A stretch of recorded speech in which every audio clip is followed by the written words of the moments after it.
பகுதியை நாம் தியானிக்க போகிறோம். ஒரு அதிகாரம் முழுவதையும். அதில் துவக்கத்திலே சங்கீதக்காரன் 2 கேள்விகளை கேட்கிறார்.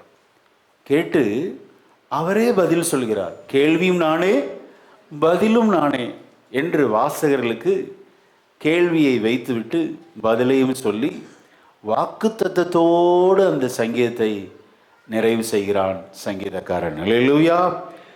விசேஷமாக இந்த வருஷத்தின் முதல் வாரத்தில் வந்திருக்கிறோம். சில தீர்மானங்களை நாம் எடுக்க வேண்டும். ஆமென். இந்த சங்கீதத்துக்கு ஒரு தலைப்பு கொடுக்கலாம். தீர்மானத்தின் சங்கீதம் என்றும் ஒரு தலைப்பு கொடுக்கலாம். வேறொரு தலைப்பு கொடுக்கலாம். பரலோகம் செல்ல வழியை காண்பிக்கிறார். பரலோகம் செல்ல வழியை காண்பிக்கிறார். கவனிங்க, நாம் எல்லாரும் ஏசப்பாவுடைய இரத்தத்தினால் கழுவப்பட்ட நீதிமான்களாக இருக்கிறோம். அல்லேலூயா. ஆமென். பிறப்பிலே நாம் நீதிமான்கள் அல்ல, நாம் நீதிமான்களால் ஆக்கப்பட்டவர்கள். ஏசப்பாவுடைய மிகுந்த கிருபையினாலே, இரக்கத்தினாலே நீதிமான்கள் ஆக்கப்பட்டிருக்கிறோம். ஸ்தோத்திரம். தொடர்ந்து எப்படி நாம் நீதிமான்களாய் வாழ வேண்டும், எப்படி நீதிமான்களாய் வாழ்ந்து அதன் மூலம் நாம் நீதிமான்கள் என்று அறியப்படுகிறோம். அல்லேலூயா. விசேஷமாக நாம் வாழ்கிற இடத்திலே, நாம் வேலை செய்கிற இடத்திலே நம்மை இந்த சமூகம் நம்மை கவனித்து கொண்டிருக்கிறது. அல்லேலூயா. இந்த சமுதாயம் நாம் எப்படி வாழ்கிறோம், நம்முடைய பேச்சு எப்படி இருக்கிறது, நம்முடைய உடை, செயல்கள், நடக்கைகள், கிரியைகள் எப்படி இருக்கிறது என்று கவனித்து கொண்டிருக்கிறது. ஸ்தோத்திரம். நம்முடைய நடக்கைகளை நாம் வாழ்கிற சமூகம் கவனித்து கொண்டிருக்கிறது. அல்லேலூயா. அப்போ கிறிஸ்தவர்களுக்குள் ஏதோ ஒரு காரியத்தை இந்த சமுதாயம் எதிர்பார்க்கிறது. ஆமென். கிறிஸ்துவின் அடிச்சுவடுகளை பின்பற்றுகிற பிள்ளைகள் என்கிற நாம் ஒரு பெரிய ஒரு உத்தரவாதத்தில் வாழ்ந்து கொண்டிருக்கிறோம் என்பதை நீங்களும் நானும் மறந்துவிடவே கூடாது. அல்லேலூயா. நீதிமான்களாய் வாழ்வது எப்படி என்று இந்த சங்கீதக்காரன் 5 நேர்மறையான காரியத்தையும் 5 எதிர்மறையான காரியத்தையும், எப்படி வாழ வேணும், எப்படி வாழ கூடாது என்கிற கிட்டத்தட்ட 10 விஷயங்களை அறிமுகப்படுத்துகிறான் சங்கீதக்காரன். வாசிக்கலாம். அவன் கேள்வியோடு இந்த சங்கீதத்தை துவங்குகிறான். நாம் வாசிக்க கேட்போம். 15ஆம் சங்கீதம் முதல் வசனத்தை வாசிக்கலாம். கர்த்தாவே, யார் உம்முடைய கூடாரத்தில் தங்குவான்? யார் உம்முடைய பரிசுத்த பர்வதத்தில் வாசம் பண்ணுவான்? யார் உம்முடைய பரிசுத்த பர்வதத்தில் வாசம் பண்ணுவான்? முதல்ல ஒரு கேள்வி கேட்கிறார். கூடாரம் என்றால் அது ஒரு டெம்பரவரி, தற்காலிகமானது. அதை சொல்லிட்டு நிரந்தரத்துக்கு போறார். பரிசுத்த பர்வதத்தில் யார் வாசம் பண்ண முடியும் ஆண்டவரே? கவனிங்க, நாம் நீதிமானா எப்படி இருக்க வேண்டும் என்று இந்த தலைப்பிலே இது யார் எழுதினது என்று சொல்லப்பட்டிருக்கிறது? தாவீதின் சங்கீதம். அல்லேலூயா. பக்தன் தாவீது தொடர்ந்து நாம் நீதிமானா எப்படி வாழ வேண்டும் என்பதை மிக அழகாக பதிவு செய்கிறார். இந்த சங்கீதத்தை அவர் எழுதினதின் பின்னணியை நாம் அறிந்து கொண்டால் இன்னும் நல்ல தியானிக்கிறதுக்கு நமக்கு நல்ல ஒரு வாய்ப்பாக இருக்கும். இந்த சங்கீதம் கிட்டத்தட்ட 24ஆம் சங்கீதத்துக்கு ஒத்திருக்கிறது. 24ஆம் சங்கீதத்தை எடுத்துக்கொள்வோம். 24ஆம் சங்கீதத்திலும் இந்த 15ஆம் சங்கீதத்தில் வாசிக்கப்பட்ட வார்த்தை அப்படியே வரும். வாசிக்க கேட்போம். 3ஆம் வசனத்தை வாசிக்கலாம். யார் கர்த்தருடைய பர்வதத்தில் ஏறுவான்? யார் அவருடைய பரிசுத்த ஸ்தலத்தில் நிலைத்திருப்பான் என்று யார் ஆண்டவரே, யாரால் கூடும்? ஒரு ஆச்சரிய கேள்வி வைக்கிறார். இது யாரால் கூடும்? பரிசுத்த ஸ்தலத்துக்குள் பிரவேசிப்பது, உம்முடைய கூடாரத்தில் தங்கியிருப்பது யாரால் கூடும் என்று தேவனுடைய ஆலயத்தை குறித்த அத்தனை வாஞ்சை விருப்பத்தை பக்தன் தெரிவிக்கிறான். அல்லேலூயா.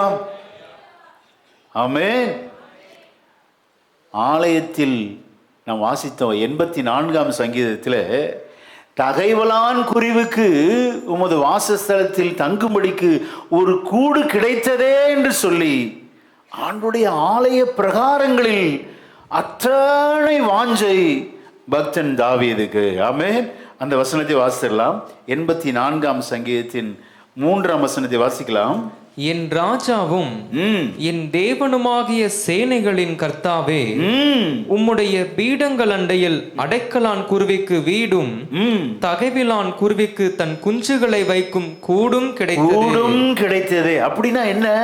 என்னால் அந்த பரிசுத்த ஸ்தலத்துக்குள் பிரவேசிக்க முடியல. பொதுவா எப்பேற்பட்ட ராஜாவானாலும் ஆசரிப்பு கூடாரத்துல எங்கதான் நிக்கணும்? பிரகாரத்துல தான். ஆசாரியன் மட்டும்தான் பரிசுத்த ஸ்தலம், மகா பரிசுத்த ஸ்தலத்துக்குள் பிரவேசித்து தேவனுடைய பிரசன்னை அனுபவிப்பது யார் என்றால் ஆசாரியன், பிரதான ஆசாரியன். அல்லேலூயா. தேவனுடைய அப்பாவுடைய கிருபையினாலே, இயேசு கிறிஸ்துவின் இரத்தத்தினால இப்ப நம்ம எங்க உட்கார்ந்து இருக்கிறோம்? பரிசுத்த ஸ்தலத்தில். அதுவும் மகா பரிசுத்த ஸ்தலத்தில் இந்த உடன்படிக்கை பட்டியின் தேவ செய்தியை ஆமென் திரைகளில் அந்த மறைவு இல்லாமல் திரையை இரண்டாக கிழித்து கர்த்தருடைய உடன்படிக்கை பற்றி பார்க்க தேவன் நமக்கு கிருபை செய்தார். நல்ல கரங்களை தட்டி ஓ, இதெல்லாம் இயேசு கிறிஸ்துவின் இரத்தத்தினால் உண்டானது. அல்லேலூயா, ஆமென். ராஜாவாகிய தாவீது ஏங்குகிறான். என்னால், நான் ராஜாதான், ஆனா பரிசுத்த ஸ்தலத்துக்குள் என்னால் பிரவேசிக்க முடியலையே. ஆசாரியன் போவதும் வருவதுமாய் இருக்கிறானே. பிரதான ஆசாரியன் வருஷத்துக்கு ஒரு விசை மகா பரிசுத்த ஸ்தலத்துக்குள் போவதும் வருவதுமாய் இருக்கிறானே. நானோ அவருடைய வாசஸ்தலத்துக்குள் என்னால் போக முடியல. என்னை விட பரிசுத்தமாக இருக்கிறது எது? தகைவலான் குருவி. அந்த குருவிக்கு பரிசுத்த ஸ்தலத்தில் ஆமென் ஒரு கூடு கட்ட வாய்ப்பு கிடைத்தது. என்னால் முடியலையே என்று சொல்லி கர்த்தருடைய வாசஸ்தலத்தை குறித்து, பரிசுத்த ஸ்தலத்தை குறித்து, மகா பரிசுத்த ஸ்தலத்தை குறித்து என்னே ஒரு வாஞ்சை. அல்லேலூயா. ராஜாவாகிய தாவீதை கவனித்து பாருங்கள். ஆண்டுடைய ஆலயத்தில் பிரவேசிப்பதே எத்தனை வாஞ்சை. அல்லேலூயா. குருவியை கம்பேர் பண்ணி சொல்றார். அந்த குருவிக்கெல்லாம் வீடு கிடைத்தது. ஆசாரியன் போவதும் வருவதுமா இருக்கிறானே, எனக்கு இந்த பரிசுத்த ஸ்தலத்தில் தங்குவதற்கு வாய்ப்பு கிடைக்குமா என்று சொல்லி ஆலய ஆராதனைகளில எத்தனை வாஞ்சை. ஆமென். இதை எப்ப எழுதினார் அப்படின்னா, இவர் உடன்படிக்கை பெட்டியின் மேல ரொம்ப பிரியமா இருக்கிற ஒரு மனிதன். வாசிக்கலாம். 1 நாளாகமம் 13:3. நமது தேவனுடைய பெட்டியை திரும்ப நம்மிடத்துக்கு கொண்டு வருவோமாக. சவுலின் நாட்களில் அதை தேடாதே போனோம். சவுலின் நாட்களில் அதை தேடாதே போனார்கள். இப்போ ராஜாவாக பொறுப்பேற்ற தாவீது அவர்கள் கட்டளையிடுகிறார், உடன்படிக்கை பெட்டி எங்கே? அவைகளை நாம் கொண்டு வருவோம் என்று சொல்லி ஆண்டவருடைய அந்த பெட்டியின் மேல எத்தனை வாஞ்ச பாருங்க. அந்த ஆர்வ கோளாறு சொல்லுவாங்க பார்த்தீங்களா, அதில் என்ன பண்ணிட்டார் அப்படின்னா, he made mistake. புது ரதத்தை ஏற்படுத்தி அந்த ஆண்டவருடைய உடன்படிக்கை பெட்டியை மாட்டு வண்டி, புது மாட்டு வண்டி ரதத்தை ஏற்படுத்தி அவைகளில் வைத்து ஒரே ஆடல் பாடல். அப்பொழுதுதான் விழ போகும்போது யார் பிடிச்சா? ஊசா தொட்டதினால், அதே இடத்தில் ஆண்டவர் அடித்ததினால் அவன் செத்தே போயிட்டான். இப்போ தாவீதுக்கு பயம் வந்துருச்சு. என்ன இவ்வளோ ஆர்வமா ஆண்டுடைய பிரசனத்தை நாடினோமே, இவ்வளோ ஆர்வமாய் அவருடைய உடன்படிக்கை பற்றி நாடினோமே, இப்பொழுது ஒருவன் இறந்தே போய்விட்டானே என்று சொல்லி பயம் வந்து அவர் எழுதினதுதான், கர்த்தாவே யார் உம்முடைய கூடாரத்தில் வாசம் பண்ணுவான்? அல்லேலூயா. யார் உம்முடைய பரிசுத்த பர்வதத்தில் தங்குவான்? பெரிய ஒரு கேள்வி. நான் ஏதோ நினைச்சனே, ஊசா இறந்துட்டானேன்னு சொல்லி. இப்போ ஏதோம் வீட்டு ஓபேத் ஏதோம் வீடு ஆசீர்வதிக்கப்பட்டதை கண்டுகொண்டு அந்த மிஸ்டேக்கை சரி பண்ணுகிறான் பக்தன் தாவீது. அல்லேலூயா. ஆர்வ கோளாறினால் செய்யக்கூடாது, தேவனை தேடக்கூடாது. தேவனுடைய உடன்படிக்கையை கையாள்வதற்கு தேவனுடைய பிரமாணம் இருக்கிறது. அவைகளை புரட்டி வாசித்து பார்த்து அதற்கப்புறம் அந்த உடன்படிக்கை பற்றியை மிக கவனமாய் எடுத்து வருகிறான் பக்தன் தாவீது. அல்லேலூயா. அந்த வசனத்தை வாசிங்க. எங்க போட்டிருக்கு பாஸ்டர் அப்படின்னு நீங்க கேட்கலாம். வசன ஆதாரத்தோடு உங்களோடு சொல்லுகிறேன். சோத்திரம். 1 நாளாகமம் 15 2ஆம் வசனத்தை வாசிக்கலாம். பிற்பாடு தாவீது லேவியர் ஒழிய, கவனிங்க, பிற்பாடு தாவீது அப்படின்னா முன்னால் அவன் மிஸ்டேக் பண்ணியிருக்கிறான், ஊசா இறந்துட்டான். ஆனா ஓபேத்ஏதோம் சரியான விதத்தில் உடன்படிக்கை பெட்டியை கையாண்டு அவன் வீடு ஸ்தோத்திரம் அகில சமஸ்த இஸ்ரவேலுக்கும் ஆமென் ஆசீர்வதிக்கப்பட்ட வீடு என்ற நற்செய்தி பரம்பின போது பிற்பாடு தாவீது என்ன செய்கிறார் என்றால் வாசிக்கலாம். லேவியர் ஒழிய வேறு ஒருவனும் தேவனுடைய பெட்டியை எடுக்கலாகாது, தேவனுடைய பெட்டியை எடுக்கவும் என்றைக்கும் அவருக்கு பணிவிடை செய்யவும் அவர்களையே கர்த்தர் தெரிந்து கொண்டார் என்றான். லேவியர் ஒழிய ஒருத்தரும் தொடக்கூடாது. இப்ப தாவீது பயந்துட்டார். நம்ம ராஜாவானாலும் துணிந்து என்ன செய்யக்கூடாது, தேவனுடைய பெட்டியை தொடக்கூடாது. நாம ஆர்வக்கோளாறு உற்சாகமாக சில காரியத்தில் நம்ம ஈடுபட்டு மாட்டிக்க கூடாதுன்னு தெளிவடைஞ்சு லேவியர் ஒழிய மீண்டும் அந்த தவறை சரி பண்ணுறாரு. ரொம்ப ஆச்சரியமா இருக்கும். ஏன் சொல்றேன் அப்படின்னா, இந்த வசனத்தெல்லாம் ஏன் வாசிக்கிறேன் என்றால், இந்த பின்னணியோடு 15ஆம் சங்கீதத்தை தியானித்தால் நமக்கு அது பெரிய ஒரு இன்பமான ஒரு தியானமா இருக்கும். ஹல்லேலூயா, ஆமென், ஸ்தோத்திரம். 13ஆம் வசனத்தை வாசிங்க. 1 நாளாகவும் 15:13. முதலில் ஃபர்ஸ்ட் பண்ண மிஸ்டேக், நீங்கள் அதை சுமக்காதபடியினாலும், சுமக்காக மாட்டு வண்டியில ஏற்றிட்டாங்க. அதனால நாம் நம்முடைய தேவனாகிய கர்த்தரை நியாயமானபடியே தேடாதே போனபடியினாலும் அவர் நமக்குள்ளே அடிவிழ பண்ணினார் என்றான். அப்படியே ஆசாரியரும் லேவியரும் இஸ்ரவேலின் தேவனாகிய கர்த்தரின் பெட்டியை கொண்டு வர தங்களை சுத்தம் பண்ணி கொண்டார்கள். ஏற்கனவே அடி விழுந்துருச்சு. இதுல பக்தன் தெளிவடைந்து வேத பிரமாணத்தின்படி இந்த உடன்படிக்கையை பற்றி கொண்டு வருகிறான். பயபக்தி, பயந்துட்டார். இப்போ இந்த சூழலில் எழுதப்பட்டதுதான் சங்கீதம் 15. ஆமென். இப்போ பயபக்தியோடு இன்னைக்கு பாருங்க, ஆராதனை முறைகள்லாம் மாறிடுச்சு. ஆண்டவரை பயத்துடனே கர்த்தரை சேவியுங்கள், நடுக்கத்துடனே களி கூறுங்கள். அப்படி இருக்குதா? களி கூறுவதில் கூட என்ன இருக்கணும்? ஒரு நடுக்கம், ரெவரன். எவ்வளோ மகா உன்னதமான தேவனை ஆராதிக்கிறோம், அந்த உணர்வோடு நாம் ஆராதிக்க வேண்டும். ஹல்லேலூயா. இப்போ உணர்வை பெற்ற சங்கீதக்காரன் தாவீது 15ஆம் சங்கீதத்தை எழுதுகிறார். இப்ப வாசிங்க, முதல் வசனத்தை வாசிக்கலாம். கர்த்தாவே, யார் உம்முடைய கூடாரத்தில் தங்குவான்? யார் உம்முடைய பரிசுத்த பர்வதத்தில் வாசம் பண்ணுவான்? யாரால முடியும் ஆண்டவரே என்று சொல்லி கர்த்தருடைய ஆலயத்தை நாடுவதிலே தேடுவதிலே கருத்தாய் இருந்தான் பக்தன் தாவீது. ஆமென். இந்த வருஷம் ஒரு தீர்மானத்தோடு இந்த ஆலயத்திலிருந்து போகணும். எந்த காரணத்தை கொண்டு ஆண்டவரே உமது ஆலயத்தை நாடுவதை நான் விடவே மாட்டேன். அல்லேலூயா. தேவனுடைய ஆலய பிரகாரத்தை அத்தனை அதிகமாய் வாஞ்சிக்க வேண்டும். ஆமென். ஆலயத்தை நாடணுங்க, அவருடைய பிரசன்னத்தை நாம் வாஞ்சிக்க வேண்டும். கடமைக்காக வரக்கூடாதுங்க, யாரும் வற்புறுத்துதலுக்காக வராதீங்க. ஆமென். இங்கே சங்கீதக்காரன் ஆண்டவருடைய ஆலயத்தின் மேல அத்தனை வாஞ்சை. 5ஆம் சங்கீதம் 7ஆம் வசனத்தை வாசிக்கலாம். அவனுக்கு இருந்த ஆண்டவருடைய ஆலயத்தின் மேல் இருந்த வாஞ்சையை வாசிக்கலாம். நானும் 7 உமது மிகுந்த கிருபையினாலே உமது ஆலயத்துக்குள் பிரவேசித்து உமது பரிசுத்த சந்நிதிக்கு நேரே பயபக்தியுடன் பணிந்து கொள்ளுவே. அல்லேலூயா.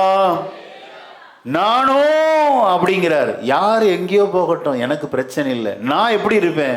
ஆண்டவரை பயபக்தியோடு தொழுது கொள்வேன். அல்லேலூயா. ஆலயத்தில் வந்து உட்கார்ந்துருக்கோம்னா அப்பாவுடைய சுத்த கிருபை. ஆமென். நல்ல கரங்களை தட்ட அந்த கிருபைகளுக்காக. ஆமென். ஹல்லேலூயா, ஸ்தோத்திரம். ஆமென். தாவீதுக்கு ஆண்டவர் மேல் இருந்த வாஞ்ச குறையவே இல்லைங்க. நம்ம வாழ்நாளில் எது வேணாலும் குறையலாம். பலவீனம் வந்து வேலைக்கு போகாமல் இருக்கலாம், அல்லது வியாதி வரலாம். எத்தனை குறைவுகள் வந்தாலும் கர்த்தர் மேல் இருக்கிற அந்த வாஞ்சை தணியவே கூடாது. அல்லேலூயா, ஆமென்.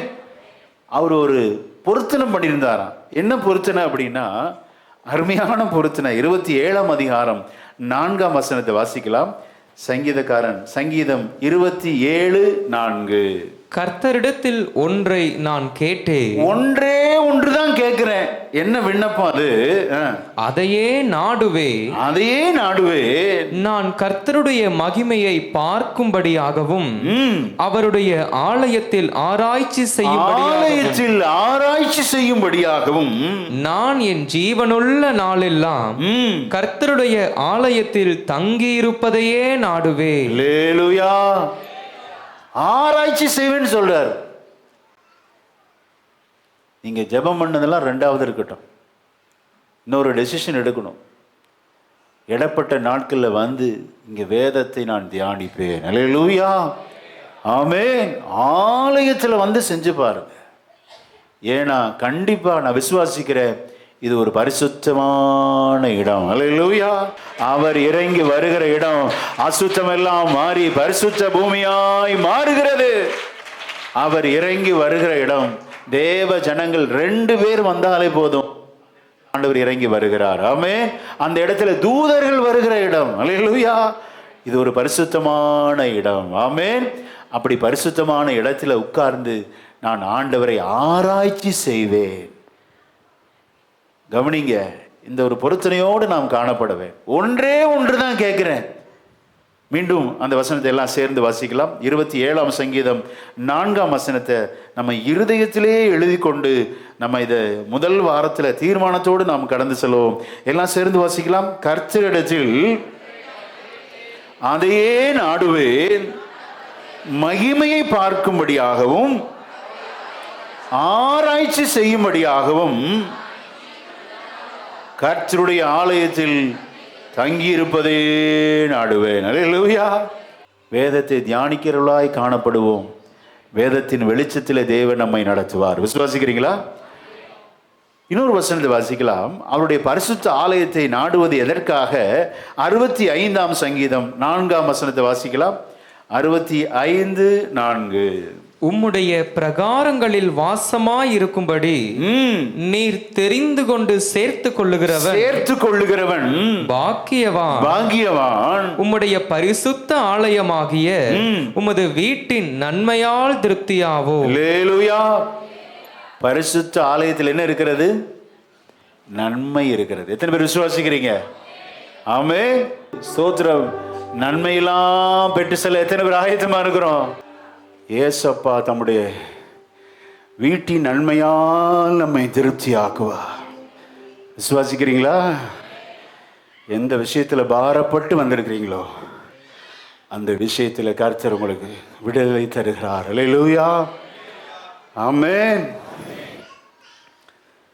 அவருடைய வீட்டின் நன்மையால் நாம் திருப்தி ஆவோம்.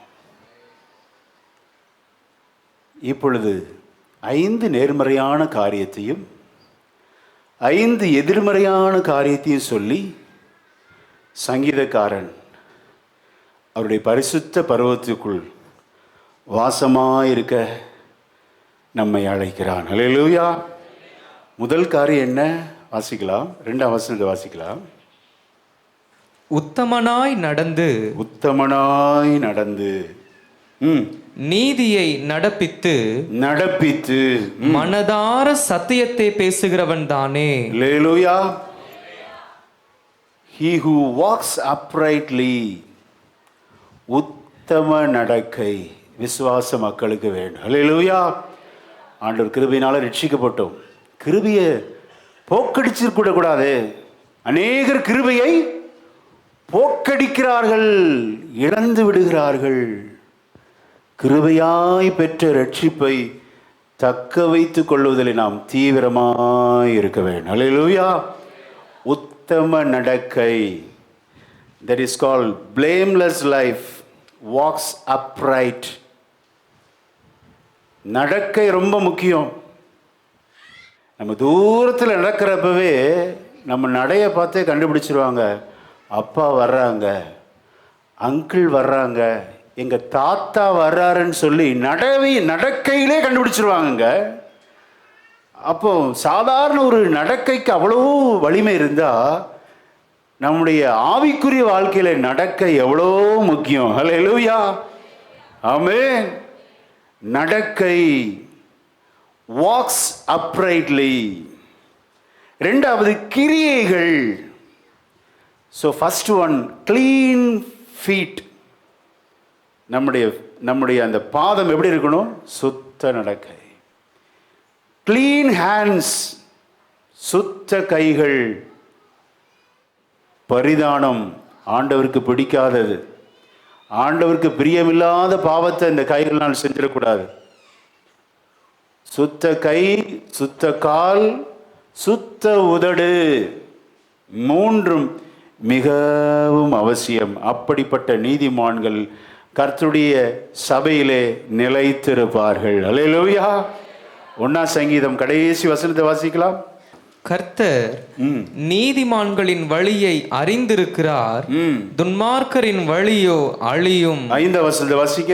ஆகையால் துன்மார்க்கர் நியாய தீர்ப்பிலும் பாவிகள் நீதிமான்களின் சபையிலும் நிலை நிற்பதில்லை. சபையில நிலைத்து நிற்பது யார் என்றால் உத்தம நடக்கை உள்ளவர்கள். அல்லேலூயா. அவர்கள் கண்டிப்பின் பிரசங்கத்தை கேட்பாங்க, கவனிப்பாங்க, இன்னும் தங்களுடைய நடக்கையை சுத்தப்படுத்திக் கொள்வார்கள். அல்லேலூயா. அப்படி பாவிகள் தான் நீதிமான்களின் சபையில் நிலை நிற்பதில்லை. நடக்கை ரொம்ப முக்கியம். கிரியைகள், தட் இஸ் ஹானஸ்டி, கையின் கிரியைகள். மூன்றாவது மனதார சத்தியத்தை சொல்லுங்க, மனதார சத்தியத்தை. அப்போ லிப்ஸ், முதல் காரியம் நமது நடக்கை, பாதங்கள். இரண்டாவது கிரியைகள், கைகள். மூன்றாவது வார்த்தை, பேச்சு, லிப்ஸு. இது மூன்றும் நமக்கு மிகவும் சுத்தமாக இருந்தால் நாம் தொடர்ந்து தேவனுடைய திருச்சபையில் நிலைத்து நிற்போம். அல்லேலூயா, ஆமென். யார் ஆணுடைய கூடாரத்தில் தங்க முடியும்? யாருடைய பரிசுத்த பருவத்தில் வாசம் பண்ண முடியும் அப்படின்னா இந்த மூன்றும் உள்ளவர்கள். அல்லேலூயா. கடந்த வருஷம் நீங்கள் எப்படியோ இருந்திருக்கலாம், ஆனால் இந்த முதல் வருஷம், இந்த 2025 வருஷம் முதல் வாரத்தில் வந்திருக்கிறோம். சில தீர்மானங்களோடு நாம் கடந்து செல்ல வேண்டும். அல்லேலூயா. பழைய வருடத்தில் வாழ்ந்த வாழ்க்கை நான் வாழ மாட்டேன் அப்படின்னு முடிவெடுக்க முடியுமா? அவசரப்பட்டு தேவ திட்டத்தை குலைத்து விடாதே. தேவன் உனக்கென்று ஒரு சில திட்டங்களை வைத்திருக்கிறார், அந்தந்த நேரத்தில் தருவார். அதற்கு முந்தி கொள்ளாதே. ஆண்டுடைய கரத்தை தடுத்து நிறுத்தி நீங்க தனியா இருங்க, உங்க கையை வச்சிருங்க, நான் பார்த்துக்கிறேன்னு சொல்லி உன் கையை நீட்டாதேங்கிறார் ஆண்டவர். நீங்களும் உங்க குடும்பமும் ஆமேன் தேவனுக்குள் கடிகூற வேண்டும் என்பதற்காக பலிபீடத்திலிருந்து இந்த முதல் வாரத்தில் கர்த்தர் உங்களை அழைக்கிறார். அல்லேலூயா, ஆமேன். அப்படி ஒரு தீர்மானம் பண்ணுங்க. இருக்கிறது என்னதோ அதிலேயே முடிச்சிடணும். கடன் வாங்கி அப்படி சுகபோகமா இருக்கணுமா? தேவையில்லைங்க. கர்த்தருடைய சித்தத்தை மீறிருந்தேன்னா அதுவும் அர்த்தம், அதான் அர்த்தம். கர்த்தருடைய சித்தம் ஆண்டவர் அந்த ஏற்ற நேரம் தருவாருன்னு காத்திருக்க, அது விருப்பம் இல்லை, காத்திருக்க விருப்பம் இல்லை. ஆண்டோடைய கரத்தை தடுத்து நிறுத்தி நான் செயல் பண்றேன், நீங்க அமைதியா இருங்க, நான் பார்த்துக்கிறேன். என்ன ஒரு துணிகரம் பார்த்தீங்களா? இன்னைக்கு பரிசுத்த ஆவியானவர் உங்களோடு இடைபடுகிறார். தேவனுடைய கரத்தில் எல்லாம் விட்டு விடு. அல்லேலூயா. நான் விசுவாசிக்கிறேன், இந்த 2025 நெறிந்து போன உங்களுடைய நாணல் ஆண்டவர் முறியாமல் பாதுகாப்பார். நல்ல கரங்களை தட்டி மங்கி எரிந்து திரிந்து கொண்டிருக்கிற அந்த திரியை ஆண்டவர் பிரகாசிக்க செய்வார். அல்லேலூயா.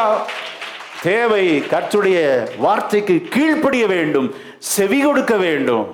அவசரப்படாதீங்க, உங்க கையை நீட்டாதீங்க, ஆண்டுடைய கை செயல்படுவதை விட்டு விடுங்கள். அல்லேலூயா. அந்த அதிகாரத்தில் நம்ம வாசிக்க கேட்டோம், கிரியைகள், ஹானஸ்டி. மூன்றாவது மனதார சத்தியத்தை பேசுகிறவர். இந்த கிரியைகளை நம்ம கடைசியை தியானிப்போம். மனதார எப்படி சத்தியத்தை பேச முடியும்? சத்தியம் என்றால் என்ன? கவனிங்க, நம்ம வாயிலிருந்து பேசுற பேச்சு உள்ளதை என்ன செய்யணும்? உள்ளபடி சொல்லு. அது போதும். எக்ஸ்ட்ரா பில்டப் போட்டு ஆட் பண்ணி சொல்லவே கூடாதுங்க. வாயின் வார்த்தைகள் சுருக்கமா இருந்தா அது மிகுந்த ஆசீர்வாதம். அல்லேலூயா. உள்ளதை சொல்லுங்கள், உண்மையை பேசுங்கள், சத்தியத்தை பேசுங்கள். அது உங்களுடைய வாழ்க்கையிலே ஆசீர்வாதம். ஆமென். நானே வழியும். அப்போ இந்த வாயில எதை பேசலாம்? இயேசுவை பேசலாம். அல்லேலூயா. சத்தியம்னா எது? இயேசுவின் அன்பை சொல்லுங்க, அது சத்தியம். நானே வழியும் சத்தியமும் ஜீவனமாய் இருக்கிறேன். நித்திய ஜீவனுக்கு போகிற வழியை காண்பித்து கொடுங்கள்.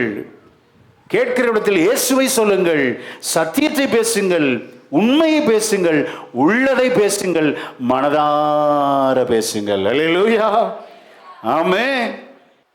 நம்முடைய நாவு சிறியது. ஆமென். ஆனால் இந்த உடம்பு முழுவதையும் ஆட்டி படைக்கிறதுனா எதுதான்? இந்த நாக்கு தான். நாக்கை ஆண்டவர் எங்கே வச்சிருக்கிறார் அப்படின்னா, அடக்கி வச்சிருக்கிறார். அதுக்கு எலும்பு இல்லை, எப்படினாலும் வளைஞ்சு பேசும். இதை இப்படி சொல்லும், அதை இப்படி சொல்லும். எலும்பு இல்லாத நாக்கு பாருங்க. அதை யூஸ் பண்ணுறது கவனமாக இருக்கணும். அதற்காகத்தான் 32 பற்கள் நிறைந்த ஒரு பற்களின் கோட்டைகள். அதுக்கப்புறம் மேலே ஒரு ஷட்டரு, கீழே ஒரு ஷட்டரு, உதடு.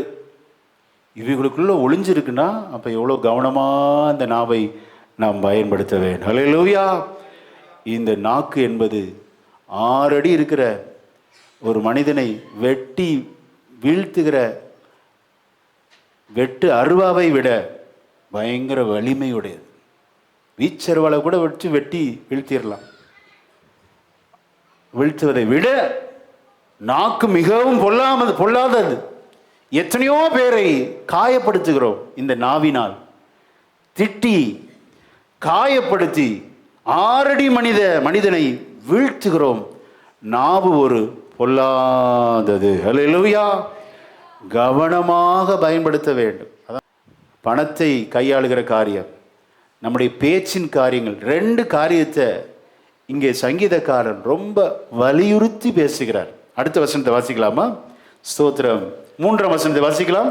அவன் தன் நாவினால் புறங்கூறாமலும் தன் தோழனுக்கு தீங்கு செய்யாமலும் தன் அயலான் மேல் சொல்லப்படும் நிந்தையான பேச்சை எடுக்காமலும் இருக்கிறான். யார்? கர்த்தருடைய பர்வதத்தில் வாசம் பண்ணுகிறவன். அல்லேலூயா. கர்த்தருடைய கூடாரத்தில் தங்குகிறவன் நீதிமான். அவன் எப்படிப்பட்டவன் என்றால், நீங்களும் நானும் ஏசப்பாவுடைய இரத்தத்தினால் கழுவப்பட்ட நீதிமான்கள் தான். ஆனால் தொடர்ந்து அந்த நீதிமான்கள் என்ற அந்த ஸ்டேட்டஸை தக்க வைக்கணும் அப்படின்னா நாவை பத்திரமாக பயன்படுத்த வேண்டும். அல்லேலூயா. எதற்கு பயன்படுத்தக்கூடாது? கோள் சொல்லக்கூடாது. இங்கே நடக்கிறத அப்படியே போய் அங்கே சொல்லி விட்டுரு, பற்ற வச்சு விட்டுறது. தேவையில்லாததெல்லாம் சொல்லி குடும்பத்தையே பிரிக்கிற நாக்கு, பொல்லாத நாக்கு. கவனமாக தேவஜனம் இருக்க வேண்டும். அல்லேலூயா. ஆமென். புறங்கூறாதே. ஆண்டவர் இன்றைக்கு கண்டிக்கிறாருங்க தேவ சபையை. 2024 நீங்க கோல் சொல்லி பழகிருக்கலாம். இன்னைக்கு ஒரு தீர்மானம் பண்ணுங்க, இனி நடக்கிற விஷயத்தை நான் எங்கேயுமே சொல்ல மாட்டேன். ஆமென். எவ்வளோ தூரம் மூடி மறைக்கிறவர்களோ அவர்கள் தேவனுடைய புத்திரர் எண்ணப்படுவார்கள். ஆமென். எல்லாருக்கும் போட்டு சிலருடைய தப்பிதம் இருக்குங்க. தவறு செய்யாதவங்க யார் இருக்கிறாங்க? தயவாய் உங்களை கேட்கிறேன், உங்க வாழ்க்கையில இந்த 2025 ஆசீர்வாதத்தினால் நிரம்ப வேண்டுமா? இந்த நாவை நீங்கள் கண்ட்ரோல் பண்ண வேண்டும். அல்லேலூயா. நாவை அடக்குகிறவன் உத்தமன், அவன் தேவ சபையிலே நிலைச்சிருப்பான். கோல் சொல்லுகிறவனுக்கு ஆண்டவருக்கு பிடிக்காதுங்க. கோல் சொல்லுகிறதுனால ஆண்டவர் அவன் ஜனத்தையே அறுப்புண்டு போக பண்ணுவார். வாசிங்க லேவியராகமம் 19:16. வாசிக்க கேட்போம். லேவியராகமம் 19:16. உன் ஜனங்களுக்குள்ளே அங்கும் இங்கும் கோல் சொல்லி திரியாயாக பிறனுடைய இரத்த பழிக்கு உட்பட வேண்டாம், நான் கர்த்தர். அல்லேலூயா. இங்க நடக்கிறத அப்படியே போய் சொல்லாதீங்க. ஒருவேளை 2024 அப்படி ஒரு தவறான குணம் உங்களுக்குள்ள இருந்திருக்கலாம். அதை இந்த வருஷம் முதல் வாரத்தில் விட்டு விடுகிறேன்னு எத்தனை பேரை சொல்ல முடியும்? அல்லேலூயா. ஆமென். உங்களுக்கு நல்ல சுக வாழ்வு வரணும், உங்களுக்கு நன்மைகளால் நீங்கள் திருப்தியாய் வாழ வேண்டும் என்பதற்காக கர்த்தர் நமக்கு இந்த கால வேளையில் நல்ல ஆலோசனைகளை தந்து கொண்டிருக்கிறார். அல்லேலூயா. இன்னொரு வசனத்தை வாசிங்க. நீதிமொழிகள் 26ஆம் அதிகாரம் 20ஆம் வசனத்தை வாசிக்கலாம்.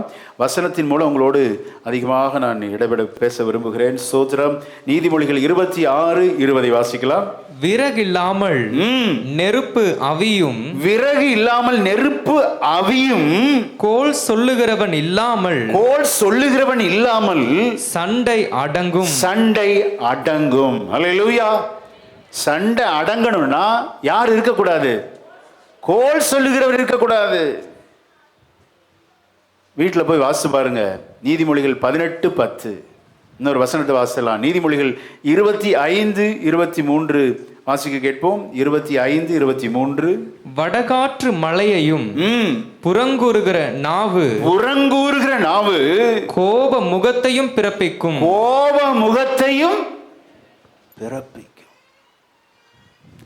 நல்ல கவனிங்க. பெற்றோர் கவனமா இருக்கணும். பிள்ளைகளுடைய தவற அடுத்த பிள்ளைகிட்ட சொல்லக்கூடாது. எல்லாம் மூடி மறைச்சிடணும். தவறுகளை மறைச்சிடணுங்க. நல்ல விஷயத்தை ஷேர் பண்ணுங்க. இந்த வாரம் ஒரு தீர்மானம் எடுங்க. இந்த நாவை நான் நல்ல காரியத்துக்கு பயன்படுத்துவேன். அல்லேலூயா. 2 காரியம் இந்த உலகத்தில் மிகவும் முக்கியமானது, கிடைக்கவே கிடைக்காது, அரிதானவைகள். முதலாவது கடந்து போன நேரம். குட்டிகரணம் போட்டாலும் கடந்து விட்ட நேரத்தை நம்மால் பெறவே முடியாது. ஆமென். 2வது ஒரு ரகசியத்தை உங்களுக்கு நான் சொல்ல விரும்புகிறேன். நம்முடைய வாயிலிருந்து பிறந்த சொல் மீண்டும் கிடைக்காதுங்க. வாய்க்குள்ள இருக்கிறவர் உங்களுக்கு மரியாதை. பேசிவிட்டால் அது பதிவு செய்யப்பட்டது. நீங்க பேசலன்னு சொல்லவே முடியாது. அந்த வார்த்தையை உங்களால மீண்டும் எடுக்கவே முடியாது. அல்லேலூயா. கடந்து போன நேரமும் வாயிலிருந்து தவறவிட்ட வார்த்தைகளும் திரும்ப கிடைக்கவே கிடைக்காது. அப்போ என்ன செய்யணும் பாஸ்டர்னு சிலர் உங்கள் கேள்வியோடு பார்க்குற மாதிரி தெரியுது. உங்களுக்கு நான் சொல்கிறேன். ஸ்தோத்திரம். உங்கள் வாயிலிருந்து சொற்கள் பெறுவதற்கு முன்பாக ஒரு ரிஹர்சல் எடுத்து பாருங்கள். இந்த வார்த்தையை பேசினா இவங்க எப்படி ரியாக்ட் பண்ணுவாங்க அப்படின்னு ஒரு இமேஜினேஷன், ஒரு கற்பனை உலகத்தில் போய் இந்த வார்த்தையை பேசலாமா வேண்டாம், இந்த வார்த்தையை பேசினா கண்டிப்பாக குடும்பத்தில் சண்டை வரும்னு உங்கள் மனசாட்சி சொல்லணும். அப்படி விட்டு பாருங்க. உங்கள் ஸ்தோத்திரம் இந்த 2025 அற்புதமான ஒரு ஆண்டாக இருக்கும். விசுவாசிக்கிறீங்களா? அல்லேலூயா. ஆமென். கொஞ்சம் ரிஹர்சல் எடுக்கணும். சில தனக்கு தானே பேசுவாங்க பார்த்தீங்களா? அவங்கள சிலர் பார்த்தீங்கன்னா பைத்தியம்பாங்க. அவங்க தாங்க இன்டெலிஜென்ட். யார் நினைக்கிறீங்க? தனக்குத்தானே பேசலாமா வேண்டாமா. ஏன்னா இவங்களே பேசி அந்த உணர்வை அப்படியே அடக்கிக்கிறாங்க. அந்த வார்த்தையை வெளியில் விட்டுருந்தா பெரிய பிரச்சனையே வந்திருக்கும். இவங்களே பேசி முணுமுணுன்னு என்ன முணுமுணுக்கிற அப்படிம்பாங்க. அதெல்லாம் சொன்னால் நீங்கள் என்ன கேட்பீங்களா? அதையும் மனசுக்குள்ளே பேசிக்குவாங்க. பார்த்தீங்களா? வாயின் வார்த்தைகள் ரொம்ப கவனமாக இருக்கணும். அல்லேலூயா. ஏற்ற நேரத்தில் சரியாக ருசி பார்த்து நீங்க பேசி பாருங்க. உங்க வாழ்க்கை நான் உங்களுக்கு சேலஞ்ச் பண்ண முடியும், சவால் விட முடியும். இந்த ஆண்டு ஒரு ஆசீர்வாதத்தின் ஆண்டாக கர்த்தர் உங்களை மாற்றுவார். அல்லேலூயா. புறங்கூறி திரியாதே. பார்த்ததை கேட்டதை எல்லாம் ஃபோன் பண்ணி சொல்லாதீங்க. மூடி மறைத்து பழகுங்கள். உங்க வார்த்தை இனிமையான வார்த்தையா இருக்கட்டும். அல்லேலூயா. புத்திசாலித்தனமா நடந்துக்கணும். இன்டெலிஜென்ட் ரொம்ப இம்பார்ட்டன்ட். வைஸ் பீப்புள் வேற, இன்டெலிஜென்ஸ் வேற. இந்த இன்டெலிஜென்ட் பீப்புள் பார்த்தீங்கன்னா சாமர்த்தியமாக செயல்படுவாங்க. அதற்கு ஒரு உதாரணத்தை சொல்லி அடுத்த குறிப்பை உங்களோடு நான் பகிர்ந்து கொள்ள விரும்புகிறேன். ஐன்ஸ்டீன் அநேக சொற்பொழிவு ஆற்றுவார்.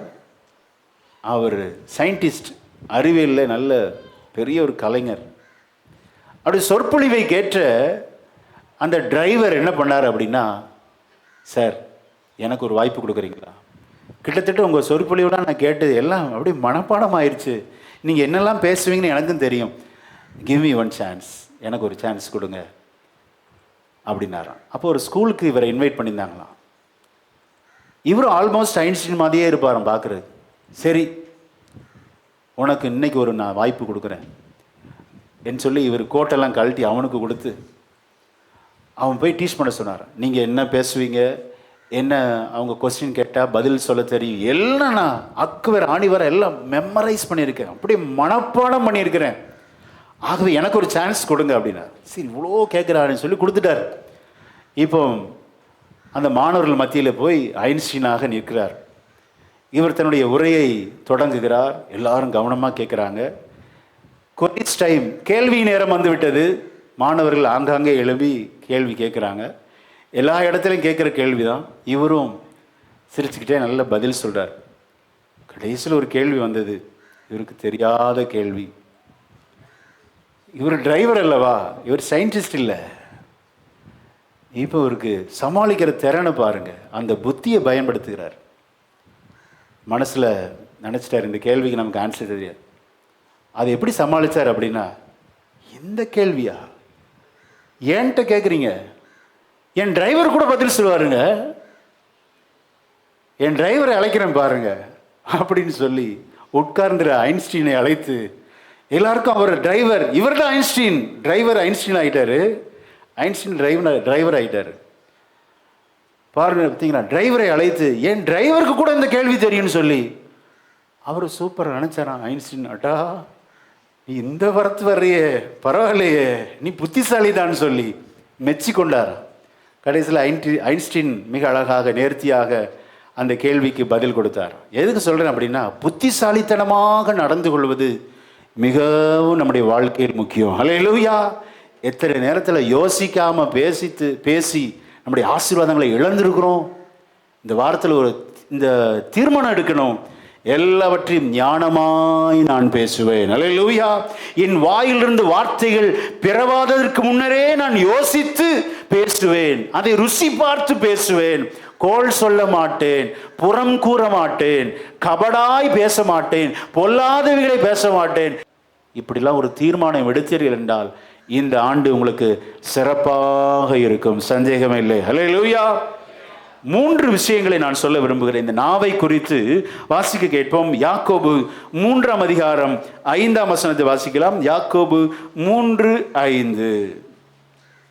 அப்படியே நாவானதும் சிறிய அவயமாயிருந்தும் பெருமையானவைகளை பேசும். பெருமையானவைகளை பேசக்கூடியது இந்த நாவு. பாருங்கள், சிறிய நெருப்பு எவ்வளவு பெரிய காட்டை கொளுத்தி விடுகிறது. நாவும் நெருப்புதான். நாவு நெருப்பு.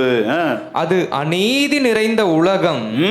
நம்முடைய அவயவங்களில் நாவானது முழு சரீரத்தையும் கரைப்படுத்தி ஆயுள் சக்கரத்தை கொளுத்தி விடுகிறதாயும் நரக அக்கினியினால் கொளுத்தப்படுகிறதாயும் இருக்கிறது. நாவு நெருப்பு. நம்முடைய வாழ்க்கையில் அநேக ஆசீர்வாதத்துக்கு இழந்ததுக்கு காரணம் என்ன? நாவை அடக்காமல் போய்விட்டோம். இன்னைக்கு ஆண்டவர் சொல்லார், பில்லி சுனியம் கிடையாது, சும்மா பிசாசு மேலே பழியை போட்டு ஆண்டவரத்தில் குறை சொல்லாத, உபவாசம் எடுக்கிறது வேஸ்ட்டு, உன் நாவை அடக்கு. ஹல்லேலூயா. பரிசுத்த ஆவியானவர் இன்றைக்கு வேதத்தின் மூலம் தமது ஜனத்தோடு பேசுகிறார். ஹல்லேலூயா. நாவை அடக்காமல் நாம் பக்தி உள்ளவன் என்று சொன்னால் ஒரு பிரயோஜனம் இல்லை. யாக்கோபு 1:26 வாசிக்கலாம். யாக்கோபு 1:26. உங்களில் ஒருவன் தன் நாவை அடக்காமல் தன் இருதயத்தை வஞ்சித்து தன்னை தேவ பக்தியுள்ளவன் என்று எண்ணினால் அவனுடைய தேவ பக்தி வீணாயிருக்கும். பாத்தீங்களா, நாவை அடக்காம என்ன நான் பக்தி உள்ளவன் சொன்னான், ஒரு பிரயோஜனம் இல்லைங்க. இந்த காலை வேளையில எத்தனை பேர் இந்த கர்த்தருடைய வார்த்தைக்கு கீழ்ப்படி ஆயத்தமா இருக்கிறீர்கள்? ஒரு அருமையான ஒரு ஜெபம் பண்ணுங்க. சங்கீதக்காரன் ஜெபிக்கிறான். அந்த ஜெபத்தை வாசித்து அடுத்த குறிப்புக்குள்ள நம்ம கடந்து செல்வோம். ஸ்தோத்திரம். சங்கீதக்காரனின் நாவை குறித்த ஒரு ஜெபம். 120 சங்கீதம் 2 வசனத்தை வாசிக்கலாம். 120:2. கர்த்தாவே, பொய் உதடுகளுக்கும் கபட நாவுக்கும் என் ஆத்துமாவை தப்புவியும். அல்லேலூயா. என்னை தப்புவியும் ஆண்டவரே என்று சொல்லி பொய் பேசக்கூடாது ஆண்டவரே. நிறைய பொய் பேசுறவங்க இருக்கிறீங்களா? இன்னைக்கு ஒரு தீர்மானம் எடுங்க, பொய் பேசாமல் இந்த நாவை காத்தருளும் ஆண்டவரே. அல்லேலூயா. அப்படி வாயை காத்து கொள்ள வேண்டும். அப்படி தீர்மானத்தோடு இந்த வருஷத்தை நாம் துவங்குவோம். நமக்கு ஆசீர்வாதமாக இருக்கும். அப்போ எப்படி தான் இருக்கணும் நாவு அப்படின்னா, நீதிமொழிகள் 15:4 வாசிக்கலாம். நீதிமொழிகள் 15:4. ஆரோக்கியமுள்ள நாவு ஜீவ விருட்சம், ஜீவ விருட்சம். நாவின் மாறுபாடோ ஆவியை நொறுக்கும். அல்லேலூயா. நம்முடைய நாவு எப்படி இருக்க வேண்டும்? ஆரோக்கியமுள்ள நாவாக. ஆமென். ஸ்தோத்திரம். வாயை திறந்தாலே பிறருடைய காயங்களை ஆற்றுகிற நாவாய் இருக்க வேண்டும். ஆமென். காயப்படுத்துகிற நாவாய் இருக்கக்கூடாது. கபடமுள்ள நாவு. நிறைய வசனம் இருக்குங்க, வேணா குறிச்சு வச்சுக்கோங்க. சங்கீதம் 5:9 இச்சகம் பேசும் நாவு. சங்கீதம் 5:9. சங்கீதம் 12:3 பெருமைகளை பேசும் நாவு. இந்த நாவெல்லாம் இருக்கக்கூடாதுன்னு ஜெபம் பண்ணணும். 78 சங்கீதம் 36 வசனம். 78:36 பொய் பேசும் நாவு. 120:2 கபட நாவு. நீதிமொழிகள் 10:31 மாறுபாடுள்ள நாவு. நீதிமொழிகள் 17:20 புரட்டு நாவு. நீதிமொழிகள் 25:23 புறம் கூறுகிற நாவு. ரோமர் 3:13 வாசிக்க கேட்கலாம். ரோமர் 3:13-14. அவர்கள் தொண்டை திறக்கப்பட்ட பிரேத குழி, தங்கள் நாவுகளால் வஞ்சனை செய்கிறார்கள். வஞ்சனை செய்கிறார்கள். அவர்களுடைய உதடுகளின் கீழே பாம்பின் விஷம் இருக்கிறது. பாம்பின் விஷம் இருக்கிறது. அவர்கள் வாய் சபிப்பினாலும் கசப்பினாலும் நிறைந்திருக்கிறது. பாம்பின் விஷம் இருக்கிறதா நம்முடைய நாவின் கீழே. அப்ப நாவை எவ்வளவு கவனமா பயன்படுத்த வேண்டும் தேவஜனங்கள். இந்த காலை வேளையில இந்த நாவை ஒரே ஒரு காரியத்துக்காக நான் பயன்படுத்துவேன். எத்தனை பேர் சொல்ல முடியும்? பிலிப்பியர் 2:11 பிதாவாகிய தேவனுக்கு மகிமையாக இயேசு கிறிஸ்து கர்த்தர் என்று நாவுகள் யாவும் அறிக்கை பண்ணும்படிக்கும் எல்லா நாமத்திற்கும் மேலான நாமத்தை அவருக்கு தந்தருளினார். எல்லா நாவும் எப்படி அறிக்கையிடணும்? இயேசு கிறிஸ்து கர்த்தர் என்று தேவனுக்கு மகிமை உண்டாகும்படி நம்முடைய வாய் திறக்கப்பட வேண்டும். அல்லேலூயா. எத்தனை பேர் அப்படி ஆசைப்படுறீங்க? அல்லேலூயா. இந்த நாவு அடக்கத்தை ஒரு வசனத்தை கூட வாசித்து முடித்து விடுவோம். 1 பேதுரு 3:10 வாசிக்க கேட்கலாம். 1 பேதுரு 3:10 நாவை அடக்கும் போது நம்முடைய வாழ்க்கையில என்னெல்லாம் ஆசீர்வாதங்கள் வெளிப்படுகிறதா பாருங்களேன். ஜீவனை விரும்பி நல்ல நாட்களை காண வேண்டும் என்று இருக்கிறவன் பொல்லாப்புக்கு தன் நாவையும் கபடத்துக்கு தன் உதடுகளையும் விலக்கி காத்து. அல்லேலூயா. நாவை உதடுகளை விலக்கி காக்கிறவனுக்கு என்ன வரும்? நல்ல நாட்கள் வரும். விசுவாசிக்கிறீங்களா? ஆமென். நான் விசுவாசிக்கிறேன். இந்த தேவ செய்திக்கு நீங்க யாரெல்லாம் கீழ்ப்படுகிறீர்களோ உங்களுக்கு நல்ல நாட்களை அப்பா வைத்திருக்கிறார். ஆமென். பொறுமையாயிருங்க. வாயை திறந்து எந்த வேறுபட்ட சோத்திரம் வார்த்தைகளை விட்டு விடாதீர்கள். அதை திரும்ப எடுக்கவே முடியாது. எவ்வளோ தூரம் உங்களை நீங்க கண்ட்ரோல் பண்ணிக்கிறீங்களோ, உங்கள் நாவை அடக்குகிறீர்களோ, நீங்கள் தேவ பக்தி உள்ளவர்களாக மாறுவீர்கள். அல்லேலூயா. தன் தோழனுக்கு விரோதமாக அந்த வசனத்தை வாசிங்க. தோழனுக்கு விரோதமாக பேசக்கூடாது. வாசிக்க கேட்போம். சங்கீதம் 15:3. அவன் தன் நாவினால் புறங்கூறாமல் தன் தோழனுக்கு தீங்கு செய்யாமலும் தன் அயலான் மேல்